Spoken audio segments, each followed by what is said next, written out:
Hello, good evening, and welcome to the May Day edition of the Transruptic Show. I'm your host, Steven Jackson. I'm the Chief Example Officer of Transruptic Incorporated, and I'm the head Transruptor. And joining me on my right is the lovely and gorgeous Natalie Price, who she has been in Chicago all week and has come back talking about Chicago pizza and Chicago hot dogs are better than New York. Tell what you got for us, Natalie. Hello, everybody. Natalie Price of Priceless Consulting. Thank you for joining us tonight. So, Stephen, we have a really interesting topic for tonight. I don't think it's one that we often think about, but I know that since COVID, it brought this up a lot, right? So it's not just about Black entrepreneurship and being entrepreneurs anymore, right? It's about, do we have the ability to hire? To be able to bring on a staff, to be able to have a staff that we can start building out our systems, our processes, right? I think this is an interesting topic. I think it elevates the conversation around entrepreneurship. Well, yes, because a little over a week ago, I started writing an article on entrepreneurship, business owner, CEO. And those are actually three different levels of mindset, three different levels of executing. And to get from entrepreneur to business owner, get from business owner to CEO, you got to do some things. And one of those first things is going to be about bringing in the right people. So definitely, and we talked about during the state of the culture, 96% of Black businesses have 0 employees. So we're doing nothing to move the economic dial in our communities if we're not generating any jobs, any internships, any journeymen. We're not creating anything. We're just a bunch of solopreneurs and hustlers just making enough money to do what we think is necessary. Not that I'm going to say there's anything wrong with that, but imagine just to see how far you could take a business. And that's what happened to me. And actually, my last company was RDZ Media Group. So I got a contract to do, concert tours, be a producer on the concert tours. And I did that, and I did some other live events as well. And I wasn't really focusing on making that company really serious until about 3 years in. And I was like, well, how far can I take this company? And that's when I got serious and I became certified. I joined the New Jersey Minority Supply Development Council. I started working on the branding and everything else. And then naturally, staff grew and everything else started to grow because we started getting more business. But like I said, in the beginning, I was happy just doing this 6-week, 24-city concert tour and maybe a few other off sites, and just I made enough money to live, but not make enough money to really make an economic impact. And that's what we're going to be talking about tonight, to go from the just living portion of running a company to really making a change in your community. And, it's funny that you say that because one of my business partners always used to say, you're really not a business until you hire people, right? And I used to walk around and I used to be so upset because I'm like, but I get clients. I mean, I'm not really looking to build a people-based business where I'm hiring people. I never thought about that part of business, right? I was like, I'm cool being a solopreneur. I'm cool being just doing my own thing. But for the impact that I want to make, I've started to realize that mind frame is going to have to change, right? For the growth that I want to be able to bring to my community, the impact that I want to have in my community, I'm going to have to change that mindset, right? It's not going to work. Just some numbers really quick. So we account for 14% of the population, right? Yes. Oh, we grew. We used to be 12. Right. Well, so let's say that means we're only 2.2 of serving that we employ. We only employ 2.2% of the population. It's not enough. We have about 107,000 businesses that actually Black businesses out of the 2 million Black companies in America. About 107,000 of them actually have employees. That 2.2% you just talked about. So what do you think the areas one thing I found funny is found interesting is that most of the black labor for work is work and entrepreneurship and community and everything is tied together. We don't think it's tied together, right? But it very much is. If we pay attention to other communities, they definitely hire within, they hire within themselves, their cultures, right? So that reduces their unemployment footprint, which we say see a lot more in our culture, right? Because Correct. we're not employing each other. Yeah, correct. So we're dependent upon other entities to create employment opportunities, and it was interesting because there's a Center for Urban Development. They did a webinar. They actually did a whole live and online virtual hybrid event talking about uh, helping employers hire more in the New York City area. Right, they're talking about that. Employers need to step up because the government has done basically all that they can do, but they need private enterprise to step up with employment, and create more, more opportunities. So, it's interesting. So there's always been this meme that's been going along on social media that you do not need a degree to run a business. You just need a degree to work for the owner who owns the business. So it's kind of like, where do you want to be? Do you want to be fighting for, to get this job? But even if you are a solopreneur who has started your own company, my thing is, how do you think about moving past just being, this one person? What could you do with your time if you had some other people who were doing the tasks that don't bring in income? So my number one thing that I like to do, I don't like to focus on stuff that is not income producing. Bookkeeping, it's not income producing. I don't want to do it. I would rather have a bookkeeper come in once a month and run and do the books, or twice a month, whatever it needs to be. But it's something that I'm going to look to outsource. If my company is big enough, then I got someone in house managing the books, making sure things are getting paid, right? Your social media, so these are all things that don't necessarily produce an income because they're not tied to you producing the product or service and delivering it, but they need to be done in order to grow the company. Now, when you start to put staff in place, now you get to that point where, guess what? You can now focus on growing the company because now you have the opportunity to really see what else can you do. Can you bring in a new product line? Can you expand it to a new neighborhood? Can you create a model for franchising the company? You can't do these things if you're doing 99% of the work. Like you said, Natalie, you were getting clients, but you also had to do all the work that came with getting the client. So you had to get the client, service the client, deal with all the client's wants, needs, and desires, and depending upon how needy the client is, that could take up a lot of your time. You have to, Hmm. then you got to find time for your family, and other things that you want to do. Where do you get a break to build a company? No, that's it. It's so true. One thing that I was able to do is I said to myself, $100. That's actually easy to part with each week, right? And if I can pay somebody, hire an admin for $25 an hour, 5 hours a week, that's $100.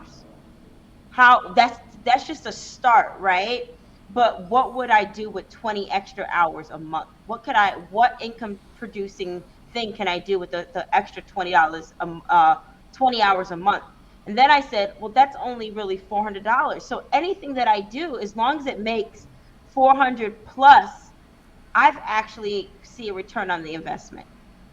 Right, and that's a good way of looking at it, and that's the way, unfortunately, some people in business don't look at it because they look at the cost of bringing in someone. They look at it as a cost. When you see something as a cost, it creates almost like a negative thought pattern within you because you're seeing, oh God, I got to pay for this, versus something like you just said, look at this as an investment, because when it's an investment, now I'm looking to make a return on it. So now I'm going to make certain that those 20 hours that I'm paying this person for, I'm not shadowing this person. I'm not standing over this person. I'm out there doing what I need to do to make some more money to pay this person and create some more income for the business. There you go.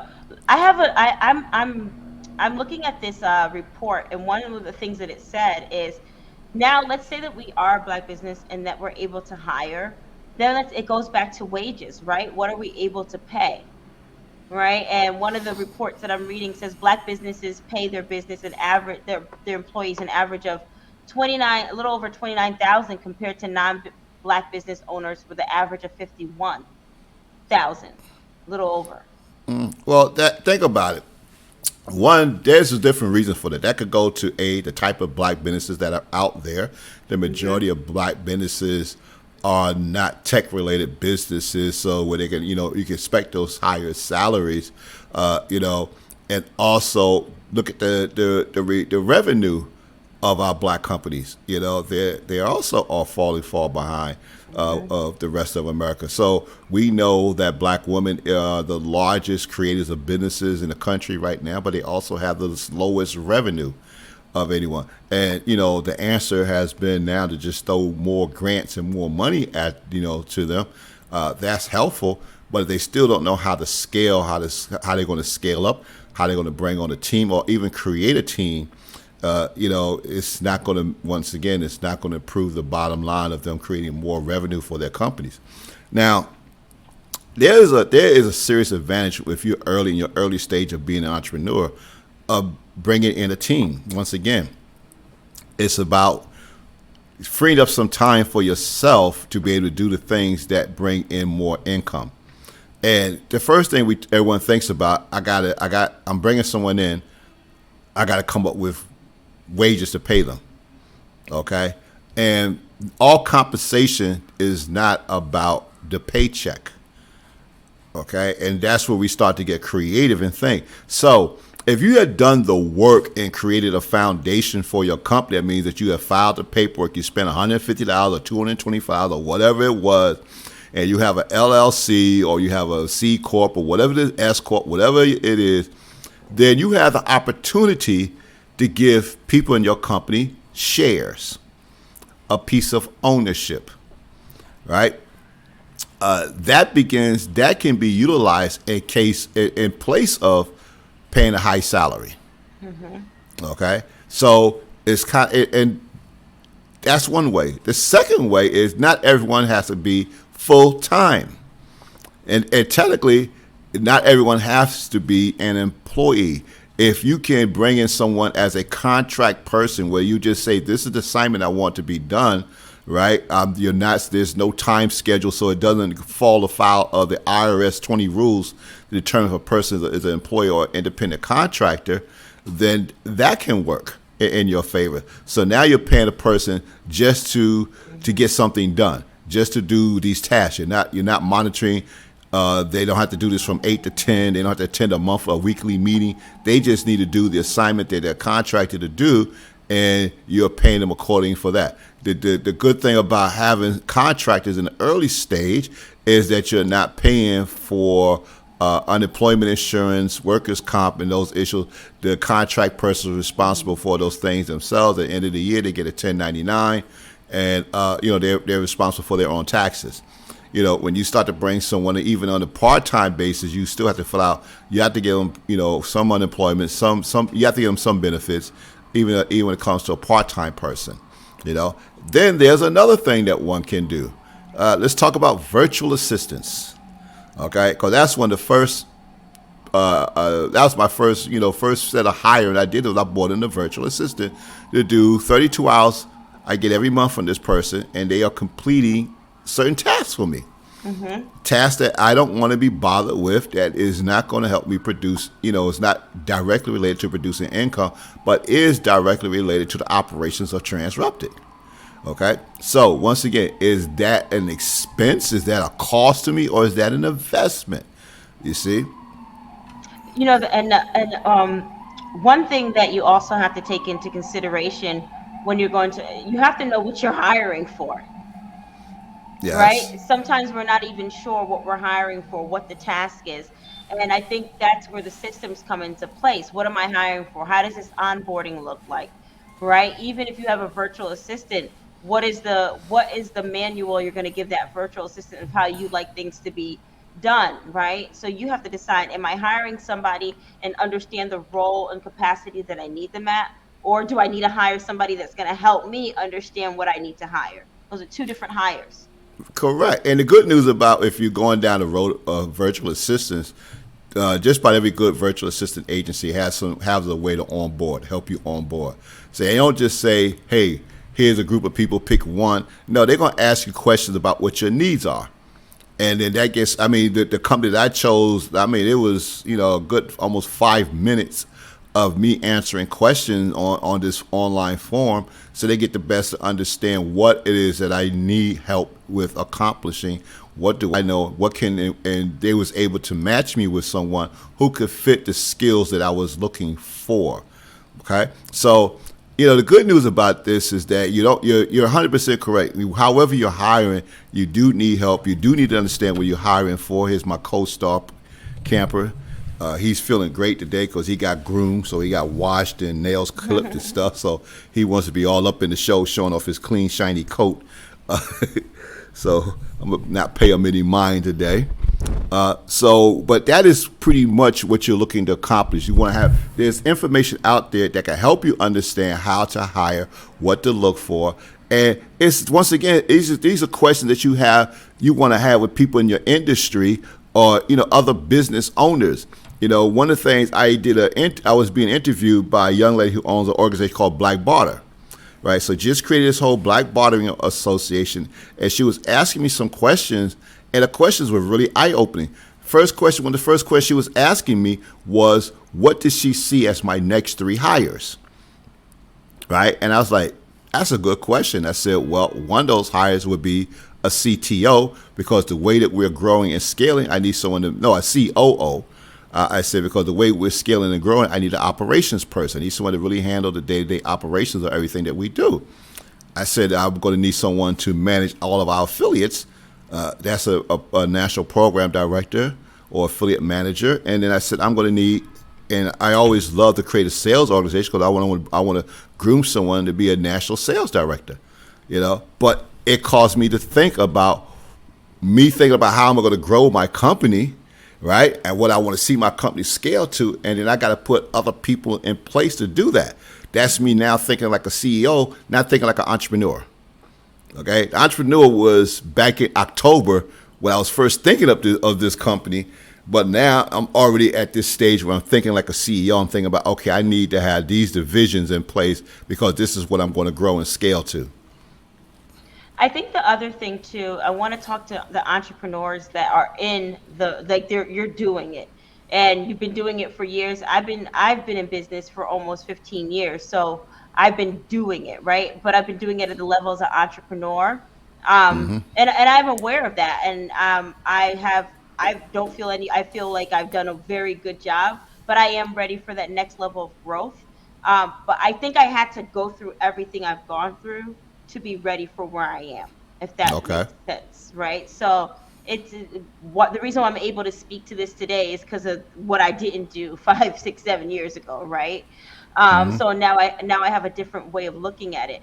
But for those that you're in it and you're like, gee, I really do need to start thinking and shifting the way I think. I think it happens in accountability and routine. I think it really happens when you say, okay, one thing I see a lot on Facebook is people saying, everybody thinks I'm so good at everything. Everybody thinks I can do everything. I do not like when people think I can do everything. When people think you can do everything and you're good at everything, then you get bothered a lot. All right. And then sometimes that constant feeling of you can take care of it, or you can do it, or you have the skill set, or you're able to pivot and take care of it feels good, right? So you really never nurture what really needs to be nurtured in your business. And I've had to learn that there's different zones that you work in. And I cannot work in things that allow me to stay in the zone of competence, right? Like I'm good at it, I can do it, but I'm not great at it, right? So anything that does not fall into a certain zone for me where I can do it really, really, really, really well, it's not for me to do. It needs to be outsourced. It needs to be in somebody else's hands, right? Now, it doesn't mean I can't do it. For instance, I know how to build a website. I understand how to do that, right? I should not be building a website. That should be somebody else's role. And that took me a long time to understand and really recognize, and just not that, but act on it. Yeah. Oh, so now you're going down one of my favorite places to be. It's called DIY, the do-it-yourselfers. And it's interesting. I wrote a blog post about this about 10 years ago, that DIY is a silent small business killer. So the thing is that you are good at many things, but not everything that you're good at is applicable to you really successfully running your business. And then some people think that I'm going to save money by doing it myself. Okay, so so here's the thing. Like you said, let's take web design, because I've been designing websites since '94, something around that nature. Good at it. Okay, so I start my company. I know I need a website, and let's just say I'm not great at website, but I'm only good at it. So I start to learn about designing the website. Right, I start to build it. I could be spending anywhere from 10 to 15, or maybe 20 hours, right, just to get a basic website built, even if I'm using a free platform like Wix, because it still takes some learning curve to understand what you're doing. What else could I be doing with that time, right? Why would I not hire an expert, someone who professionally does this, is their business, to do that? Pay them, some sort of payment plan as they are building it out, and allow me to go out there and get some funds to pay this person. Okay? And too often we think that we're saving money by doing things ourselves in business, where in actuality time is a serious commodity of money in business. How you spend your time is really your currency. So if you're spending your time doing all this busy work, and that's what we call it now, busy work that don't bring in an income, but yes, there are things that need to be done, you're wasting currency. You're wasting money. And that's why I call doing it yourself too often a small business killer. It's like me. I don't care to do bookkeeping. So if I was to go out there and spend $300 on QuickBooks, around that price, and then I got to spend another 10 plus hours to learn how to use it for something I'm only going to use once or twice a month, I really just burnt through 16 hours and $300, or maybe more. I got to pay for the training. Let's say the training cost me $1,000. I'm out $1,300. Well, I could have gave that to a bookkeeper to do on a regular basis, and went out there and spent those 10 plus hours of learning how to do bookkeeping, right, to actually make some more money, get some more sales, close some more deals, sell some more product, and then be able to pay the bookkeeper. Here, you're paid. Let me go and do my thing. I think you get better clarity of that, and I'm guilty of this. I think you get better clarity of that when you really truly understand how much you're worth. Right? I don't think when you're not clear, like when people don't know how to price their service, their or anything, you don't know how much you're worth. It gets really hard to break down those numbers, because I understand my hourly rate now. I just times how much time that's going to take, and I'm like, yeah, that's 5 hours. That's a lot of money in my dollars. It would actually be cheaper to hire somebody, but that's because I understand time is a value. Good. Right? So I think once people get clear with that helps them. You're right. And time is, you have to put, it's interesting because, when we do this through break-even analysis, the one thing we ask everyone to do is to include how much an hour their time is, because whatever it is task they're working on, those are billable hours. And you need to think, it's kind of like you got to think like your lawyer and your accountant. I mean, attorneys are very good. As soon as you pick up the phone, the clock starts. As soon as they read an email, the clock starts. I get a bill from my attorney, and I'm like, where you get all these hours from? I mean, they're accurate. They be like 7.6. I like, really? You're like, really 0.6? Like, really now? But they're very accurate in how they use their time. And small business owners, entrepreneurs need to be thinking about this the same way, because when you think about how much your time you're putting in, how much each one of those, how much an hour that time is worth to you, and it needs to be based upon you being able to do what this article that's necessary, be able to pay yourself a salary to maintain your expenses, to pay off all your household expenses and things of that nature. So I want to digress for a moment. One of the things that we do on this show is we do our best to give you proper information, but then we gotta always deal with a lot of this other stuff that is not correct at times. A lot of disinformation, a lot of journalists. I don't even call them journalists no more. These people are just writing just so they can get they're just writing so they can just get paid to do something. Uh, you know, and so Essence Magazine, right? Hold on one second. There we go. Essence Magazine took a report from a company that was basically into the funnel business. It said 37% of entrepreneurs sell enough to take profits or salaries, right? So you look at this and you probably right now and say, why would I want to be an entrepreneur if only 37% of people in the market are able to take a salary or take any profits? Now, this looks, and they said, here's the opening statement. Are you thinking about starting a business in hopes of making more money? You might want to think again. That's the opening statement. So right away, the statement is like, this is a negative thing. But if you get deeper into the article, first of all, they said they asked 976 entrepreneurs and small business owners. Now, we just said there's 2 million black businesses alone in the U.S., not even talk about all small businesses in Tyra. So you just went out there, interviewed 976, with 441 with men, 514 women. Some were identified as non-binary, some preferred not to say anything. And the age range was from 18 to 76 years old with an average age of 40. And you have come to the conclusion that your chances of being able to be profitable in your business is going to be slim and none. Based upon this, to me, I'm just going to call it shadow research. But then they end with a positive note. Another 73% reported they felt confident in their ability to generate the sales their business needed. So when we get articles like this, I need y'all to, really read this article, read articles like this, but don't take this like this is the gospel. Like I said, this is Essence looking to, sell their publication, get people to read their publication. So they hire these freelance writers. These freelance writers go out there and they find stuff and they create an article out of it. And the company, they just went and did this, what I consider really faulty research.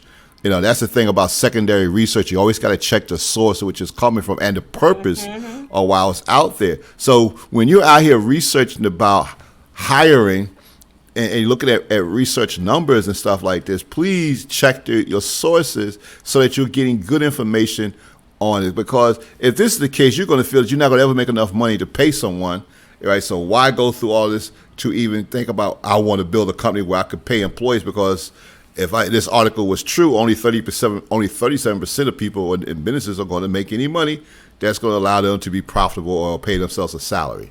And the other thing too is that knowing who did the report, which is the organization Skynova, they sell like online invoicing and all of that, right? So when you think about the companies they probably surveyed their clients. Yeah. Right. So it's understanding who is the collector of the information and doing a little bit of a deeper dive with that. Yeah. So that's why I just want to just make that mention, because we're talking about, really making an effort to grow your company, and bringing on a team allows you to do that. So, one of the things, the reason I got into this whole conversation was because the way of Transruptic was built. So the idea of Transruptic actually started in a mastermind group that I'm a part of. And every week, we're discussing and getting different ideas and new ideas. But one of the things I realized early on was I needed a team, because my skills are limited. My skills are limited. But by bringing a team together that can do the things that I don't have the wherewithal and full knowledge to do, makes this an even more powerful company. So that's the reason why I reached out to two of my daughters. One is very strong in financial. She runs credit. She does credit repair for women who are women who've been in abusive relationships, stuff like that. So, they're going through shelters and they may not have credit, because they've been, whatever situation they've been in. My other daughter, she has been very strong in leadership development and small business development. She's an excellent coach, understands it. And I reached out to them to be a part of this company.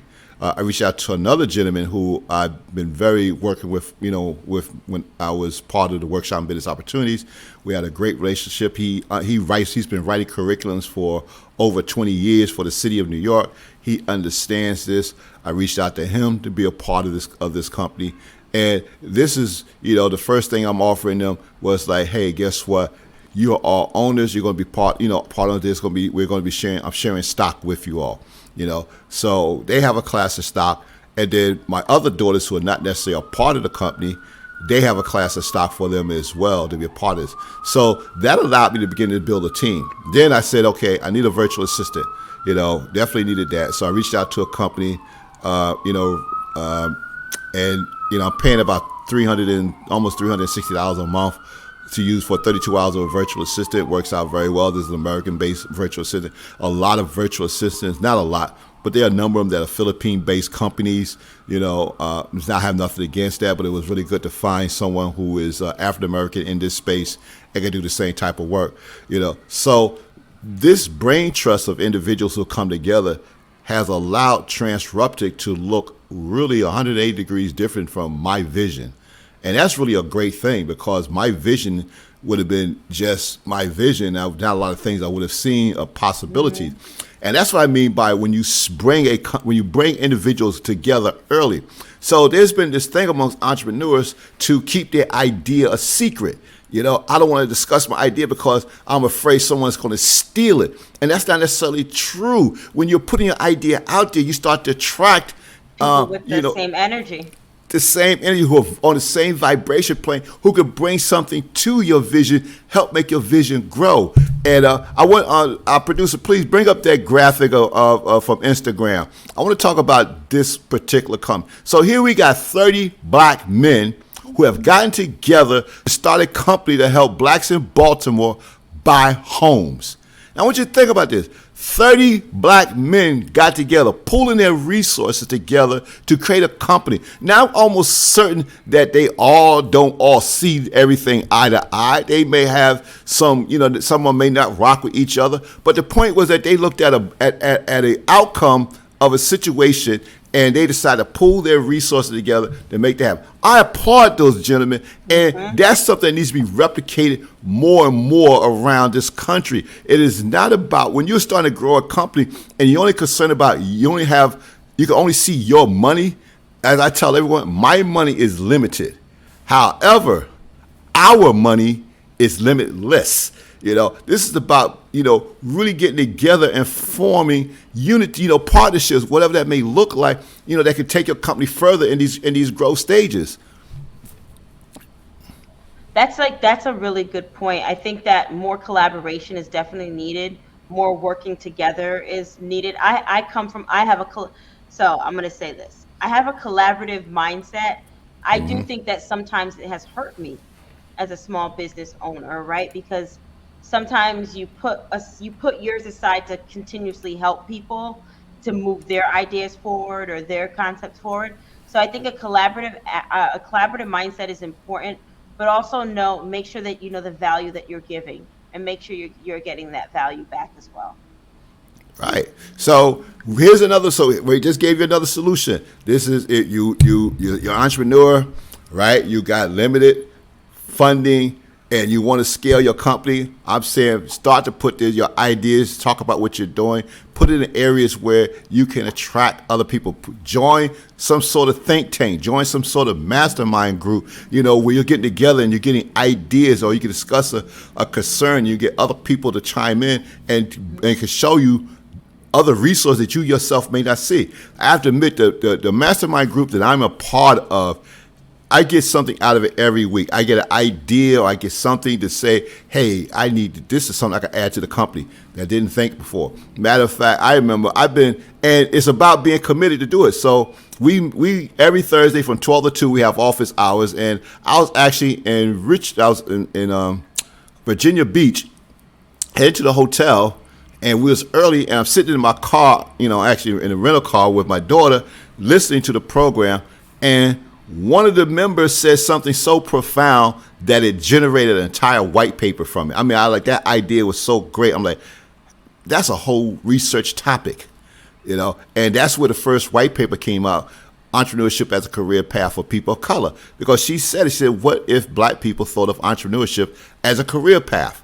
You see your business differently if you see this as a career, not a side hustle. And that's what made us write that report, because of her putting that out there. And oh, yeah, we're going to do this is research, And yes, she is as listed as a co-author of that research paper, But once again, it's collaborative effort, You don't have to work in a silo or think you're the only person on the island by yourself.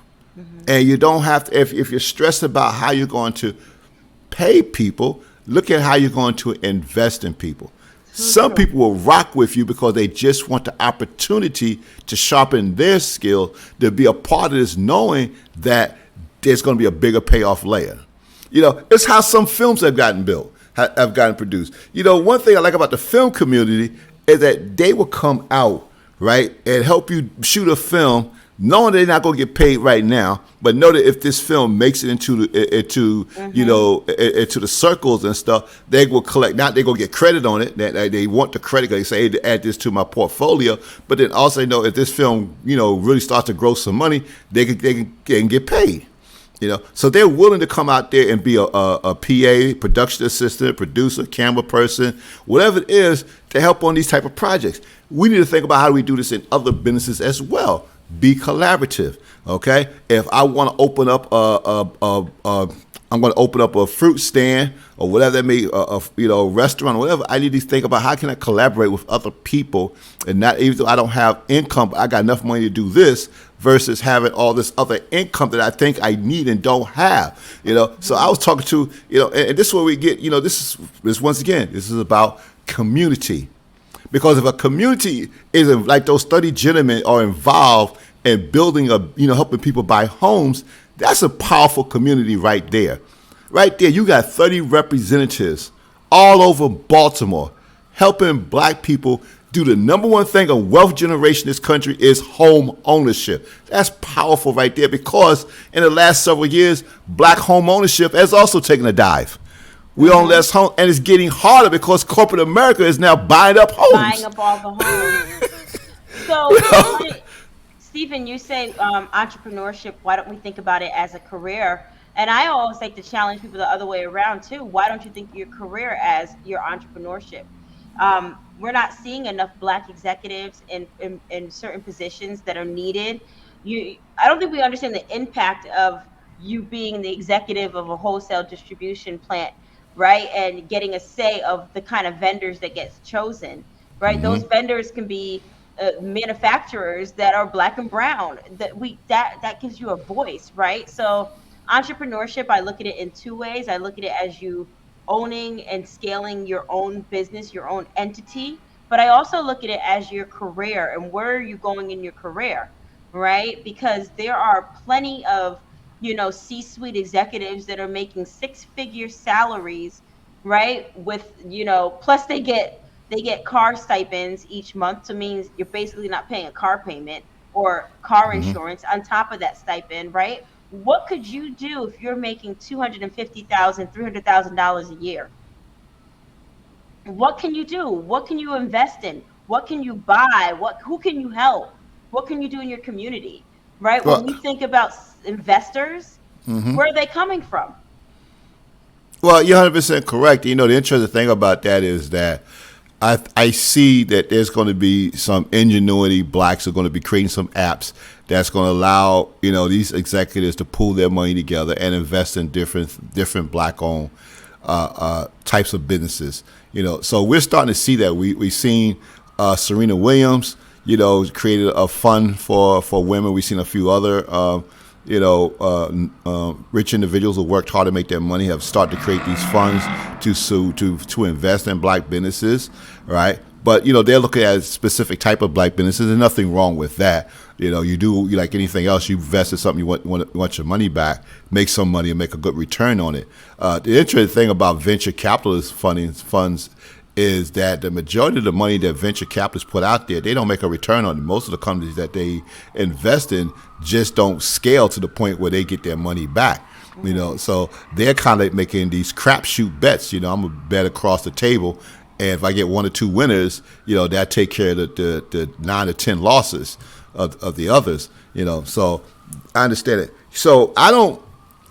You brought up the thing about, and that really goes in what we consider supply diversity, right? When you have C-suite executives who can make these buying decisions.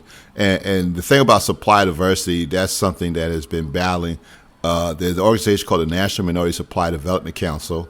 They got about 30-something odd councils around the country. I used to be part of the New York, New Jersey council here. And I was actually MBE, I was a board member as an MBE, Minority Business Enterprise. And I've received several awards from them as well for Supplier of the Year. I've learned that if the C-suite has not bought into supply diversity, the rest of the organization really doesn't do much around it. So there are some companies that are very serious about making sure that they are inclusive. They don't just say it. They don't just show up. They don't just hire a diversity officer. They really practice it in everything they do. And there are some companies that, they just say the words. It's kind of like Black Lives Matter. Everybody came out and said stuff. Every corporation said, good stuff about Black Lives Matter. But not everyone, put some energy and action where it should have been to create a change. And that's what happens with supply diversity. So you could be that executive, right, in that C-suite and still not have the power to make the change that you want to make. And that's the unfortunate part about it. And that's the difference in why, I'm a big fan of entrepreneurs scaling and growing so that they can, instead of me getting a seat at the table, let me just build my own table, instead of waiting for a seat for you. And that's what these gentlemen are doing. So I want to talk about this other organization, the Gentleman's Factory, which I've learned about them around 2018. So the Gentleman's Factory is a men's social club, and they're very strongly based on entrepreneurship, helping one another. And what these guys are starting to do now, Jeff Linder is the founder of it. They had a space on Prospect, not Prospect, I forgot Zach Street, but it was they was in Brooklyn. And what they're looking to do now, they're expanding in different areas of the country, but they're looking to buy the buildings that they're in. Okay, so they changed their mind. They changed their mindset to say, hey, we got all this capital of our members, several thousand of our members. Let's utilize this capital now to go out and own the property that we're in. And that's very important because I always look at, I had a gentleman I know had a very hot restaurant up in White Plains, New York, right? I mean, this restaurant was really raking in. And the owner's son looked at the restaurant and decided he wanted the space. And he basically just threw that guy's, he had to leave. He wasn't going to renew his lease or anything. So, once again, if you don't own, you can't really control everything about your business. So they have worked around and said, son, we're going to take this to another level. What we're going to do is, and they had, even through the pandemic, they were still growing because they went virtual and it was still increased because we still, it was a great place for people to come, men to come together and deal with issues and, once again, collaboration. This is all, this is an opportunity to collaborate with other black men, right, to help you solve some problems or help you gain some allies or some strategic partners to grow your business or even to launch your business idea. Okay, so it was in Prospect Lefferts Garden where they started at, but like I said, now they're looking to, own property. That's his mindset. That's Jeff Linder's mindset now. He like, wherever we are at, wherever our expansion is, like right now they're purchasing a building in Harlem and they're inviting their members to invest with them.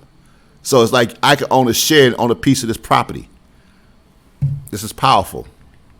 And just remember, when we decide to invest in property, we're deciding to invest and forget. Right. Right? It's not it's not in 6 months I need no. Right? So you gotta set it and forget it with this. Right. So, but this goes back to the concept of you need a team to build your company. how do you find a team? How do you bring on people, right, to get involved with you to help you build your company just because your money is limited and you're so concerned about what I got to pay them? If you start to think creatively and think outside the box, you will find other ways to pay people, other ways to get people part of ownership, give them some sweat equity in the company, something, right, so that they are showing up. And I have no problem with sharing ownership, giving people a percentage of my company, because me having 100% of nothing ain't worth it, So, and that's one of the reasons why people go on Shark Tank. They go on Shark Tank, or they go to look for venture capital because they say, hey, I need an influx of money to get to that next level, and I don't mind giving a 20 or 30% of my company if I have to do that, because I still got 70%, or I still got 70 or 60%. I may still have 50%. 50% of a $100 million company is a lot better than 100% of a $100,000 company. Do the math, do whichever way you want to do it. So when you get into these situations, you're starting to think about, how do I get to the next level, right, to really scale my company, to really make it a force in the community where I'm impacting my community. And that's what we want. That's what we are focused on doing at Transruptic. Our focus is not about just teaching entrepreneurship. Our focus is to get you from the entrepreneurship stage to the business owner stage, where you have processes, you have some employees, you have some staff, even to get there, to start to think about how you're going to become that CEO. Because when you're at that business owner stage, you're at that CEO stage, you can do so much more for your community. You can start to help the local nonprofits in your community with volunteer of your time, or volunteer of your staff time, or even giving them money. And also, more importantly, you can really start to get behind the politicians that you really think would make the right changes for your community. We are right now, here we are. And it's interesting, I saw a meme that says, this older woman said, I don't believe that I got to protest this again.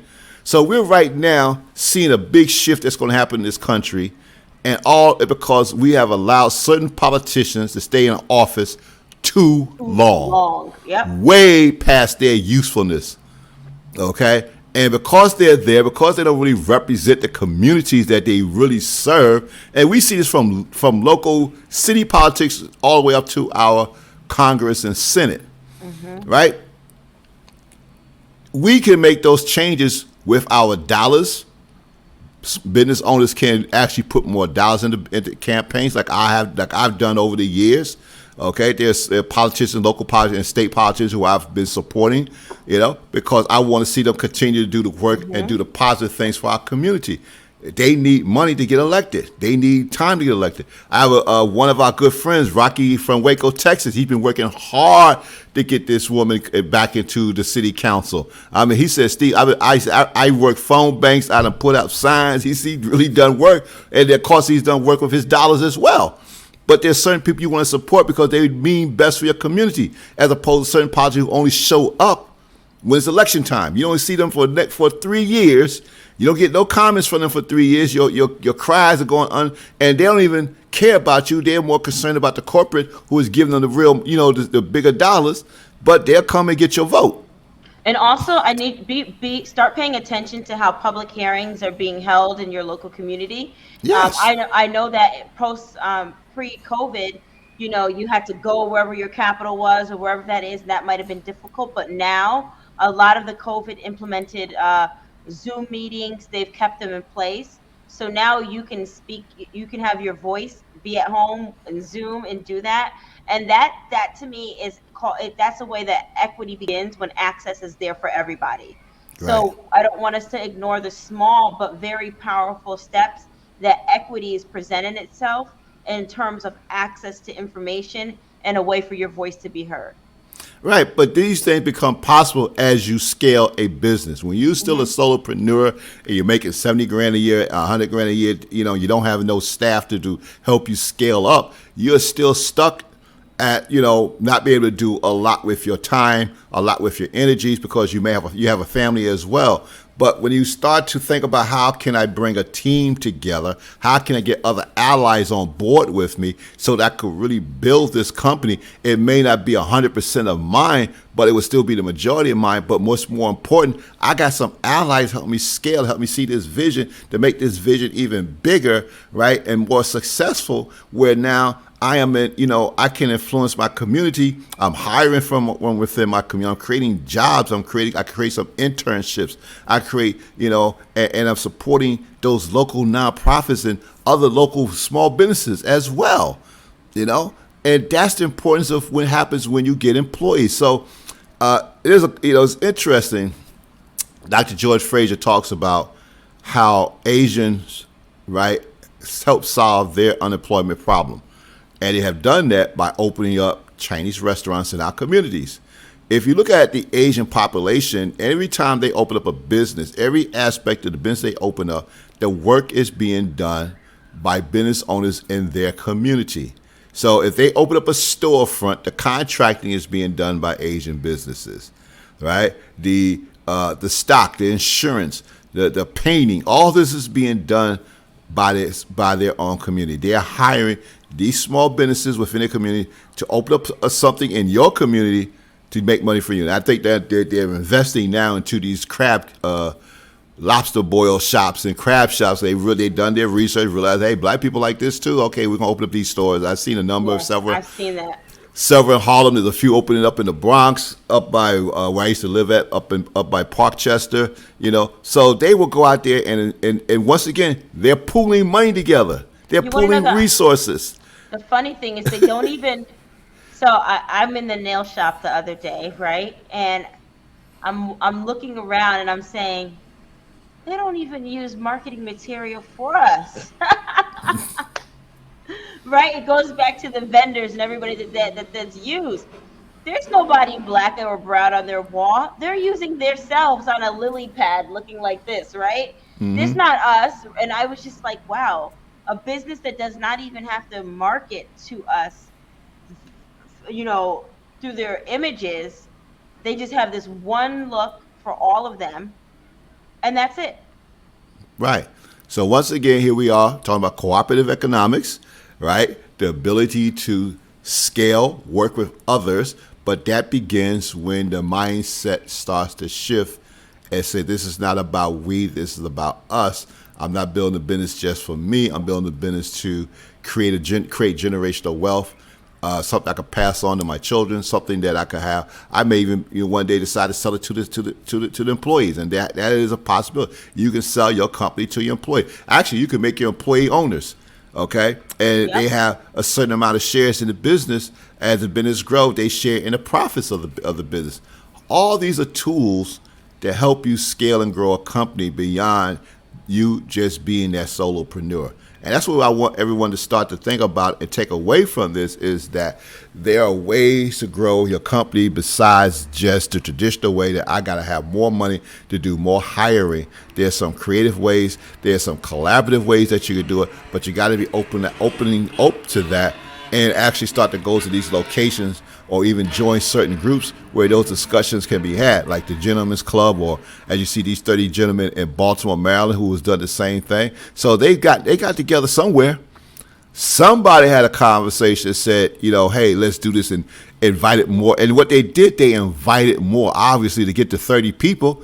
They like say, go, hey, bring 2 brothers, bring 3 brothers, and they start to have this conversation. And I'm quite certain that and not everyone agree with everything, but they came to some consensus to say this is what we're going to do. Just like the 5 brothers in Philadelphia who saved money, $50 every week to buy housing in Philly, right? So if they can do this in this level, why can't you do the same to grow your company, right? Why can't you get 5 or 6 people to invest in your idea, make them some sort of partners, and you all work and grow this together versus you being the solopreneur because it has to be yours And or has to be remember, all yours. If it has to be all yours and you're not making much money with it, why struggle like that? mhm. Yeah. And So I go just ahead. want us all to remember as well that it's not easy. No, nothing worth having is easy. You're always going to feel challenged, but the one thing with challenge is that once you get through the first hump, the next challenge is never as bad. You're always like, gee, that last challenge was so much easier, right? So we adapt to the challenge. And, in business, there's hard decisions. Sometimes you don't pick the right partner and you have to know how to adjust. That's why you have to put certain things in place, like agreements and operation agreements, and understanding who's going to be taking care of what, so that your skill sets match the area of the company that you want to grow and be in charge of or work together with. But I think that we also have to remember that there are ways to protect ourselves when we do group work, when we go out there and we collaborate with people. Yes, ink on paper. So you everyone signs an agreement. You're bound by the agreements. You've had a lawyer review them, whatever the case may be, and that protects everyone. I mean, it's no, it's like any type of any other investment. You're not going to invest until you put something ink on paper and say, these are the risks, these are the rewards, and these are the rules that we're going to abide by. But the whole thing is that if you at least think that way to say, okay, let me just do this, that creates a whole nother opportunity, a whole nother path to get to where you want to get to. As I said, it's. I think the thing that we have to realize is that we have this thing. I think people think about scarcity more often than they think about abundance. Yeah. Okay, so there really isn't any scarcity in the universe. That is a construct, a construct to keep us, going. And I'm gonna say this again. That's one of the reasons why I'm not a fan of the Jeffersons theme song, Oh, I hate that because song. you're not going out to get a piece of the pie. There's no fighting for a piece of the pie in the universe. Everyone can have a pie. They can have a cake. They can have as many pies as they want. Because if there was scarcity in this universe, there would be a finite number of beauticians, a finite number of barbers, a finite number of restaurants. But that is not the case. There is abundance in the universe. So, you're not really competing against the other person, who has if I have a barber shop and the guy 3 blocks over have a barber, I'm not really competing against him. Because he's going to get his customers that going to find his style better, and I'm going to get my customers going to find my style better. It's me defining who my market is, him defining who his market is. So it's not like one person has to starve for the other person to eat. We're not like that. Both barbershops in the community will be successful, and we need to understand that if we think about not scarcity but more of abundance, then we're probably more open to collaborating, knowing that there's more to be had. I can't share what I have because there's more that's going to come. That's abundance in the universe. If it's scarcity, then you're scared to share because you feel you may starve. I may not have enough. And I won't have enough to eat. And that's really not the situation. And what I really want to do is play this clip from. We had the State of the Culture last month, and we had our good friend Andrew Morrison on, and Andrew said a lot of profound things, but he said one really profound thing about entrepreneurship and business ownership and how you should focus on it. So, Jess, do you have that clip ready for us?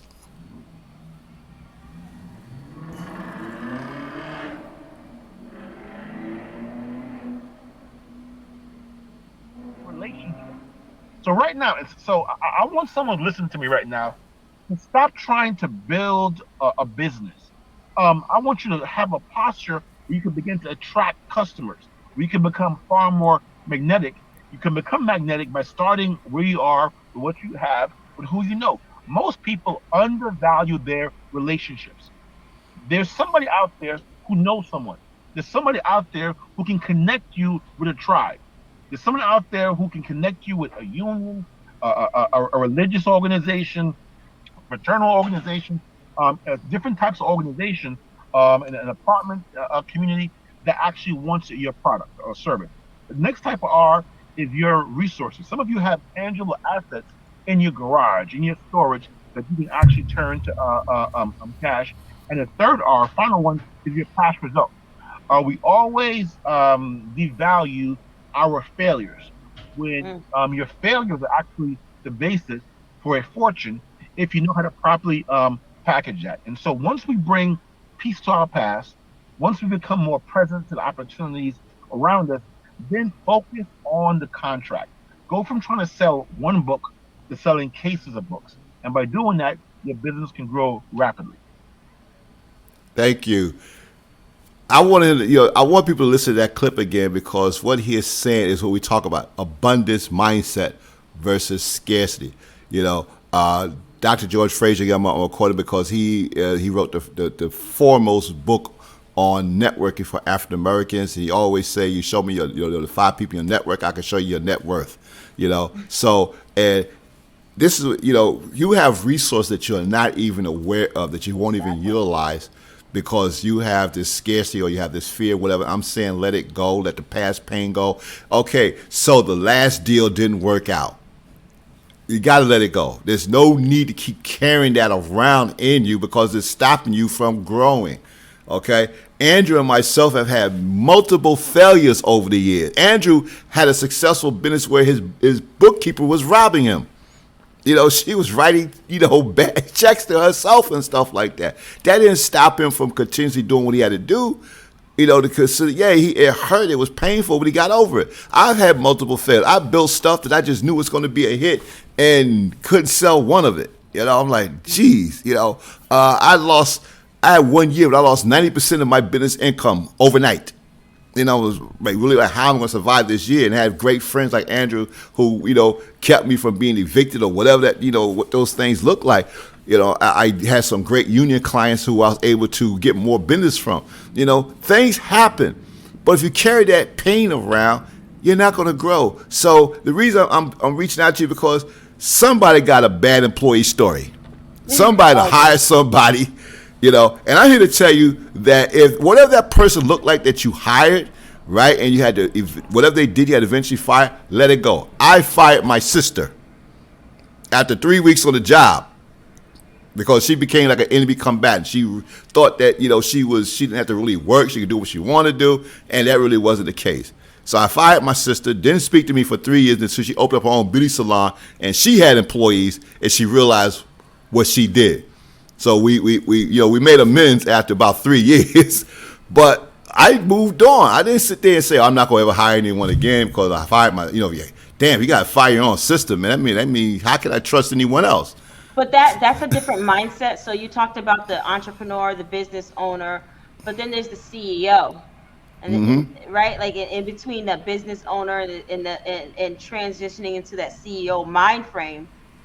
We've talked about this, right? It's the educating of yourself. It's the emotional IQ. It's being right. It's not being so reactive to other people's behavior while you're in business, because once that is, it's hard to make clear decisions, right? Yes.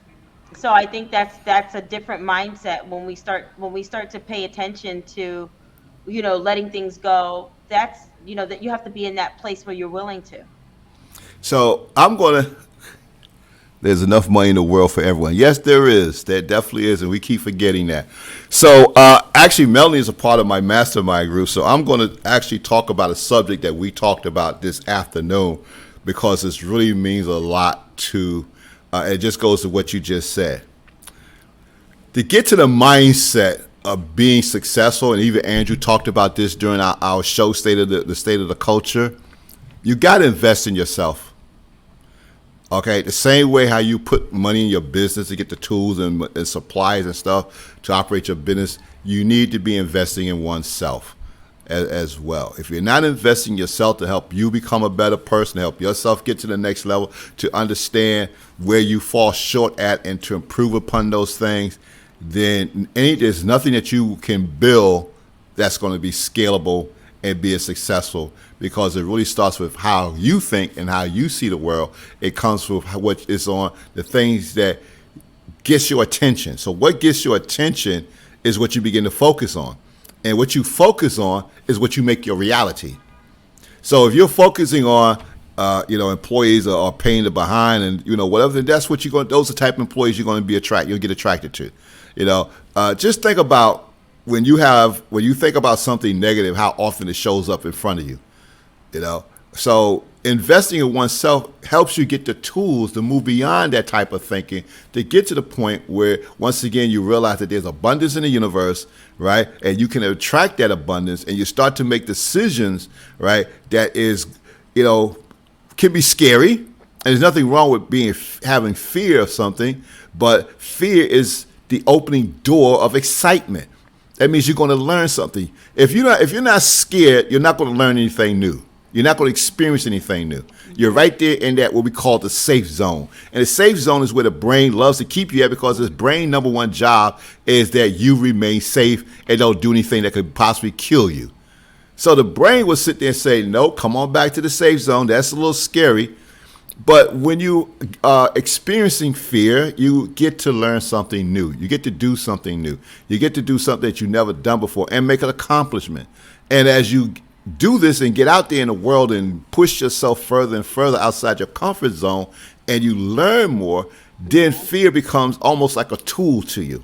We have a saying we call respect the fear, do it anyway. Okay? So if you got fear of employees, if you got fear of what you made your business, if your business grow, and I could understand that, I think, let's talk about the fear of success. You don't want to hire employees. You don't want to scale your business. You don't want to really see, because you actually have a fear of success. You're right there in that comfort zone, and it feels really good to you right now. I'm making $40,000 a year. My business, is doing just enough for me, and I'm good right here.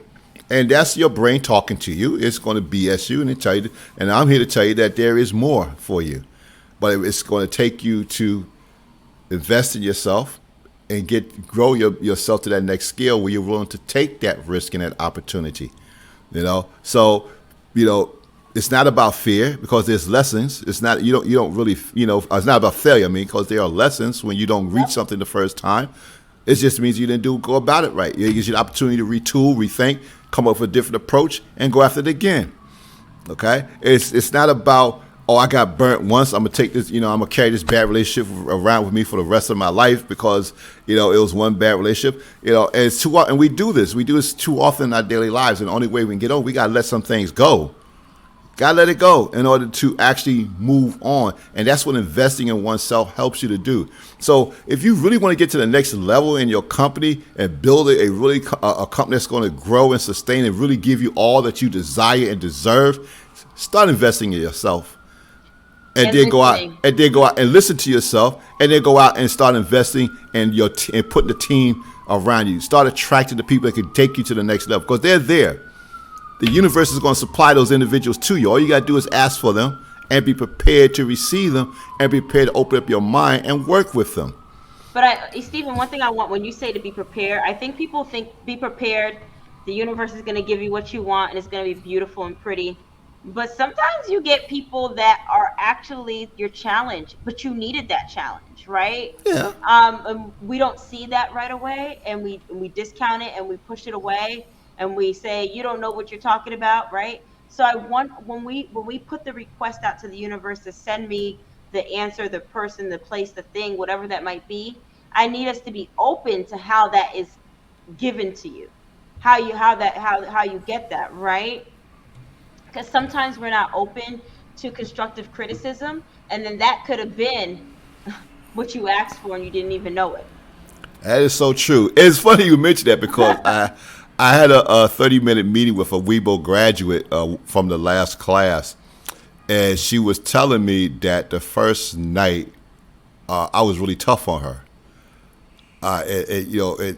She thought that she didn't meet my expectations, but she went back and did the work, and she benefited from it. So that criticism I gave her was actually beneficial to her.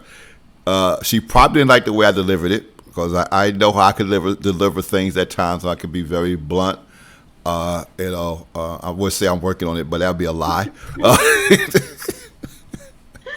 I do it because I'm very passionate and I want to see people succeed. So there are going to be some days where I'm going to get very, I'm be very blunt, very, because I really want to see you succeed, and I don't want to BS you, and I don't want you BSing yourself. But she accepted a criticism, and as a graduate of the workshop, and she's going to be joining me in the think tank group that I will be starting soon for those graduates, for a certain select number of graduates. So you're 100% correct. Some people don't see the blessing because it doesn't look like it's a blessing at the time, and then there are also some people who are there who are going to be blocking your blessings because you're giving them give access to the wrong energy. Those things do happen. But But really, if you're really investing in yourself, and when I say investing in yourself, I don't necessarily mean a monetary amount of money you got to put in yourself. I mean how you spend your time. What are you reading? What are you watching? What are you listening to? Do you take an hour a week at least to read something that can help you grow? What books are you reading? Are you listening to? I go from reading a book to listen to a book. I got, between my phone and my tablet, I always got something to read or I got something to listen to. I got condensed books and I got regular books all on my Kindle. I don't have the big library behind me of books because, I've been digital for a number of years. I just love reading them on the iPad. And that's, Kindle and Audible are, I got humongous libraries in those two, which I'm glad they based in the cloud because when those devices went down, I'll be lost. But the thing is that I'm consistently reading something, learning something about myself, learning a way to improve something, learning a way to make something better. That's what I mean by investing in oneself. It doesn't mean I got to go out and spend thousands of dollars on courses or spend thousands of dollars on gurus and other people to, tell me to get in touch with my feelings or whatever that looks like. But I can still invest in myself by just how I spend my time picking up educational materials and reading or listening. Like I said, we all got the same amount of hours in a day. We give priority to those things that we feel are important. So I learned to take some weekends where I'm just going to read this weekend. I don't care what's on TV. I don't care what. I'm not a TV person. I will listen to. I like to listen to music more than I like watching TV. So I'll have music playing, but I'm reading something more often. I'm listening to something if I'm out on my bike or I'm out taking a walk in the mornings. I'm listening to something, and it's something that I can get ideas from and say, oh wow, I could implement this or I could do this. That's me investing in myself, and that's what I'm talking about. So. There's a lot of great books that you can start to read that can help you figure out different ways to create marketing campaigns or different ways to attract people to your company to work with you. Find some of those books, read them. There's different ways to, there's a whole bunch of, God knows, I think the self-help library of books is probably in the billions. But get some recommendations, read a few of them, and just start to take that journey or listen to some of the podcasts from some of these, really top-notch and good motivational speakers. I hate that term, motivational speakers, but that's me personally. Mm-hmm. Yeah, but that's all those things are investing in oneself. You invest in yourself, then you find it easier to start to invest and bringing on that team to help you grow your company, to help bring in those individuals that you can look to hire. You may start off as an independent contractor, may start off as a part-timer, but the whole point is that they can grow with you. And that's how Jackson Management Plus was. That was my first company.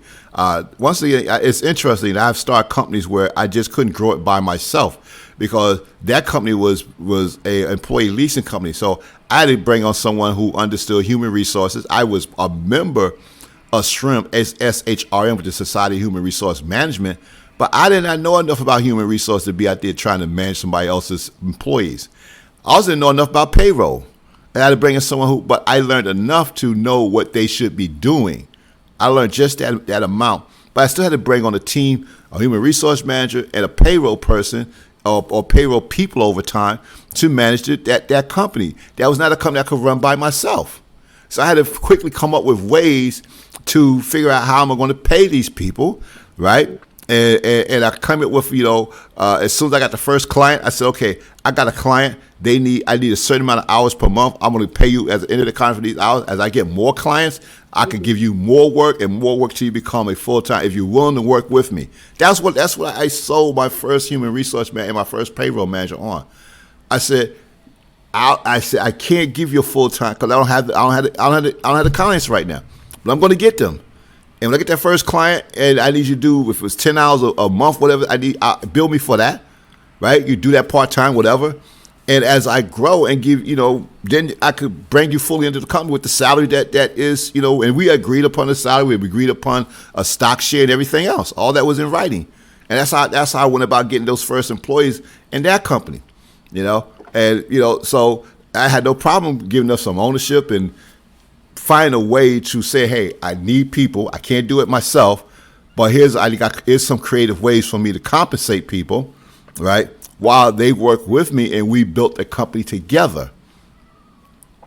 And more than when we talk about unicorn companies and all of these fancy terms that you've heard, a lot of them, that's exactly how they started, right? Yeah, Talent was the asset. Talent was the driver, right? And it was like, if I can align the talent, then we can create the product.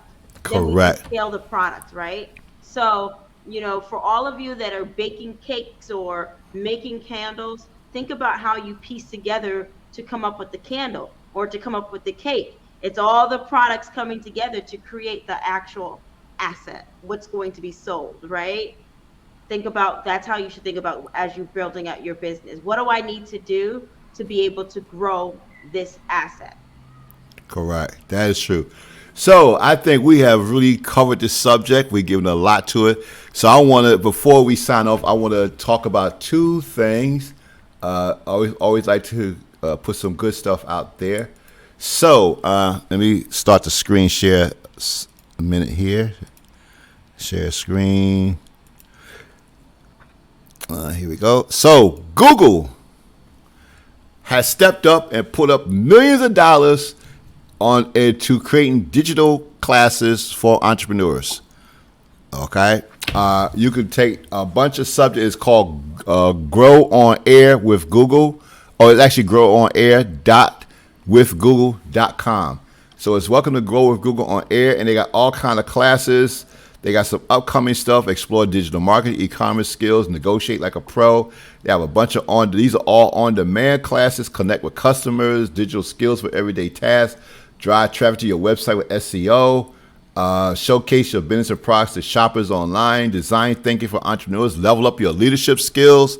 So they have this full website, a lot of classes. They have been adding classes for several months now. Create YouTube videos that attract new customers, and it even goes deeper. And these are all free, completely free. So you can go in there and look at as many of these videos and stuff as you want, and start to build up your skill set. Okay.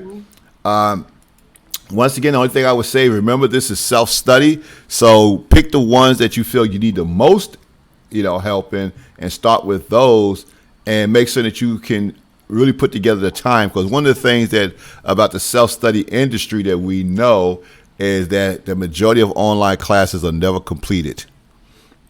People purchase them or start. It's almost like having a gym membership. Sign up for these classes and, you never complete them. And I'm guilty of a few of these myself as well. So the website is Grow on Air, with Google.com.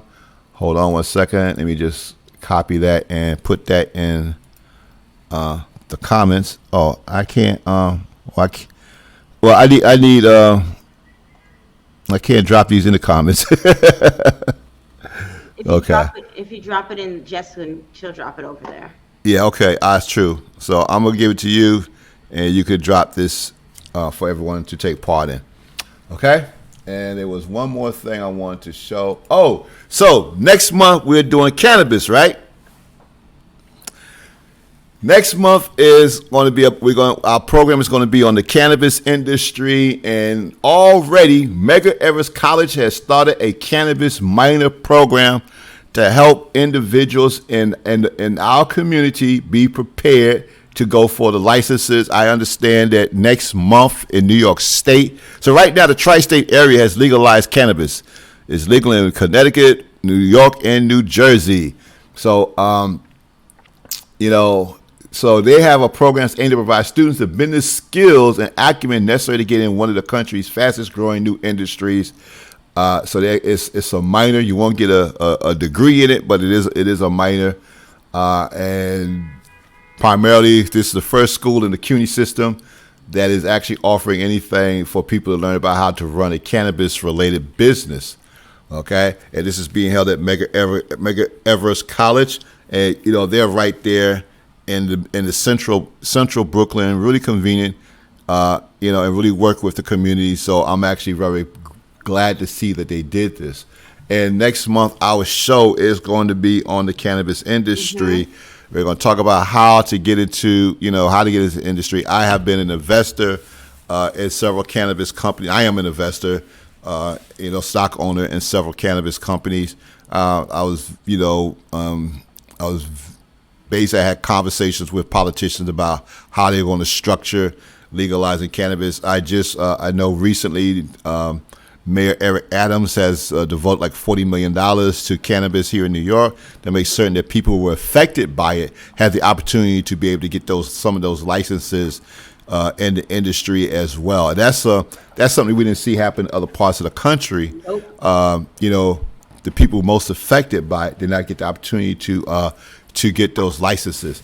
So, looking forward to next month, and I guess for that program, I'd apologize. Actually, we did a over an hour and never mentioned that our guest had to cancel. We just kept it going. We just kept it going. We apologize. Benny Poe was unable to make it. Something came up, but I mean, we just kept it going. We knew we had a lot of material anyway to cover.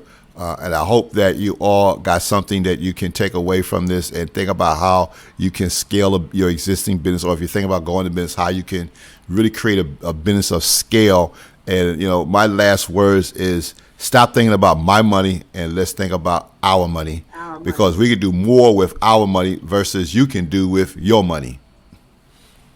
Yes, I like that. That should be You're gonna make that in. You might as well just trademark that little slogan.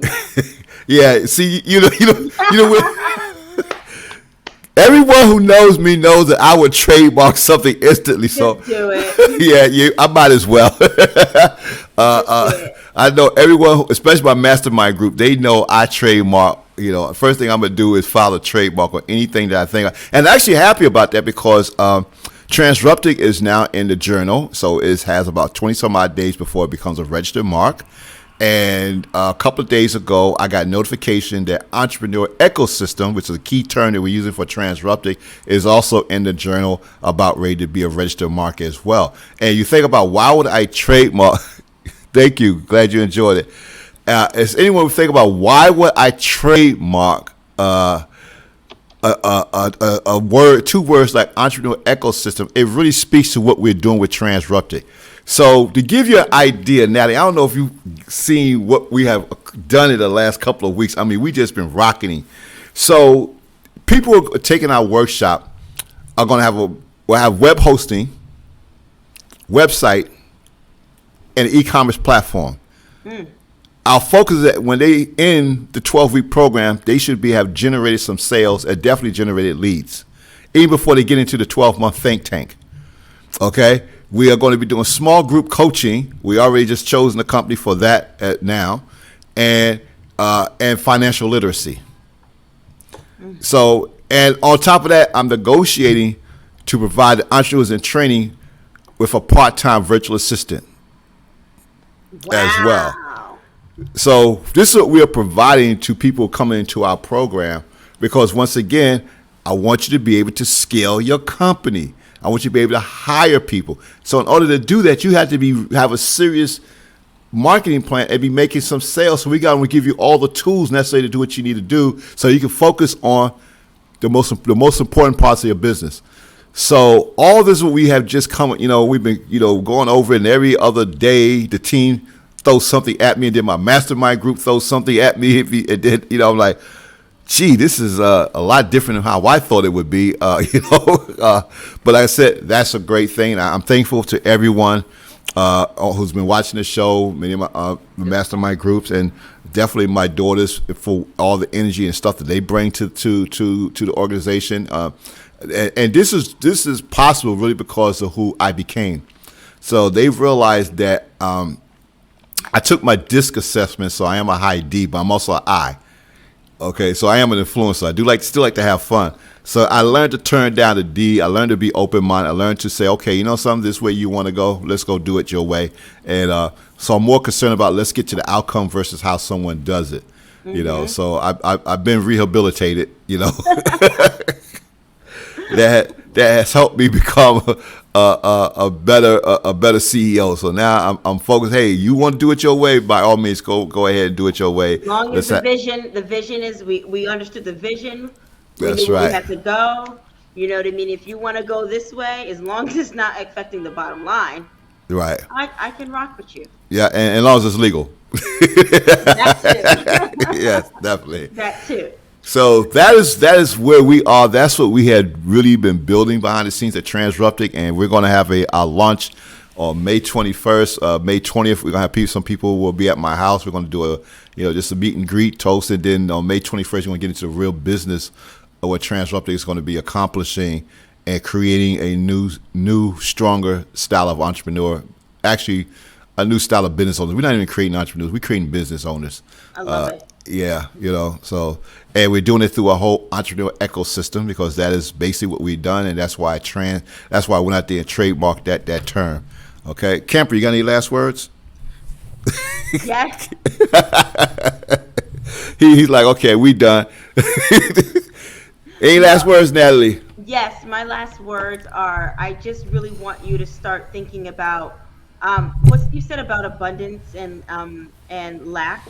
Just to I think we have to rethink how we think things, even investing into bringing on people to our team, right? So, figure out how much you're worth an hour, and every time you go to do the work, calculate that and say, wow, can I afford this? Or could I just reinvest this somewhere else so that I can put this time to be able to get the reward on this investment? All right. So I just really want us to start thinking from more of an abundant mind frame, and that just we have to change the stories in our head. Right.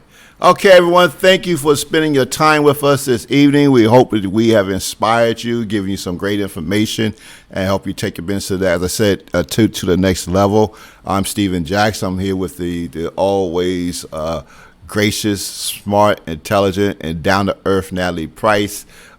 This has been fun. Next month, all about cannabis, and actually, I could talk about this. Next month is cannabis. July, we're going to be talking about faithpreneur. And I think August, what we got for August? I forgot what we had in August. We had something, but I forgot. I forgot. Told me yesterday too. Yeah, I wrote it down. So we got the August show planned out. So we're set through September. Okay. So everyone, have a great evening. Have a great night, everybody. A healthy and safe and prosperous week. Thank you. Good night. Take care.